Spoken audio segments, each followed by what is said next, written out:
వివిధ ఆఫీసుల్లో పనిచేసేటువంటి అవుట్సోర్సింగ్ ఉద్యోగులు, ఆప్కాస్ అంటారు దాన్ని. అంటే వాళ్ళ ద్వారా వీళ్ళు నియమించబడ్డ వాళ్ళు. వీళ్ళు రాష్ట్ర వ్యాప్తంగా 3 లక్షల మంది పనిచేస్తూ ఉన్నారు. సుమారుగా 90,000 మంది అవుట్సోర్సింగ్ ఉద్యోగులందరూ కూడా ఆప్కాస్ నుంచి వీళ్ళు ఉద్యోగం పొందారు. వీళ్ళకున్న ఇదేమిటంటే ఇంతకుముందు ఏజెన్సీలకు ఇచ్చేవాళ్ళు. ఏజెన్సీలకు ఇస్తే కొన్ని ఇబ్బందులు కూడా ఉంటాయి. ఏజెన్సీకి ఇస్తే సరైన టైంలో జీతం ఇవ్వకపోవడం, మాకు డబ్బులు పడితే మీకు జీతం ఇస్తామని చెప్పడం, దాంతో 6 నెలలు కొంతమంది సంవత్సరం. మనం గవర్నమెంట్ హాస్పిటల్కి వెళ్తే నర్సింగ్ స్టాఫ్కి 7 నెలలు 8 నెలలు జీతాలు లేవంటారు పాపం. ఎందుకంటే వాళ్ళు ఏజెన్సీల ద్వారా వచ్చిన వాళ్ళు. గత ప్రభుత్వం మాకు డబ్బులు వేయలేదు కాబట్టి మేము ఇప్పుడు ఎట్లే వేసేది అని అంటారు. ఇది ఒక సమస్య.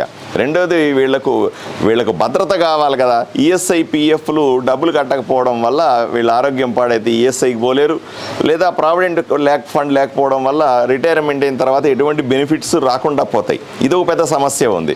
సో కాబట్టి వీళ్ళందరూ కూడా రిక్వెస్ట్ చేస్తా ఉన్నారు, ప్రభుత్వాన్ని రిక్వెస్ట్ చేస్తూ ఉన్నారు, ఆప్కాస్ ద్వారా మమ్మల్ని ఏదైతే మీరు నియమించారో మమ్మల్ని కొనసాగించండి. రాష్ట్ర వ్యాప్తంగా 90,000 మంది, ఒక మున్సిపాలిటీనో 200 మంది ఉన్నారంట. మిగతా డిపార్ట్మెంట్ అంతా కలిపి ఒక 500 మంది ఉంటారు. సుమారుగా ఆదోనిలోనే ఒక 600 మంది ఉద్యోగస్తులు ఆప్కాస్ ద్వారా వచ్చారు.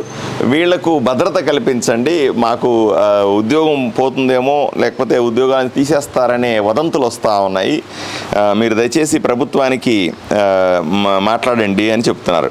దీన్ని దృష్టిలో పెట్టుకొని వీళ్ళు ఇంతకుముందు పంజాబ్ హర్యానా హైకోర్టులో వేసినటువంటి కోర్టు విషయాల్ని కూడా వీళ్ళు ప్రస్తావిస్తూ ఉన్నారు. ఈ 100 మంది నా దగ్గరకు వచ్చారు. వీళ్ళందరినీ కూడా తప్పనిసరిగా ఉద్యోగ భద్రత కల్పించాల్సిన అవసరం. ఎందుకంటే వీళ్ళు ఇప్పుడు చేరిన వాళ్ళు కాదు.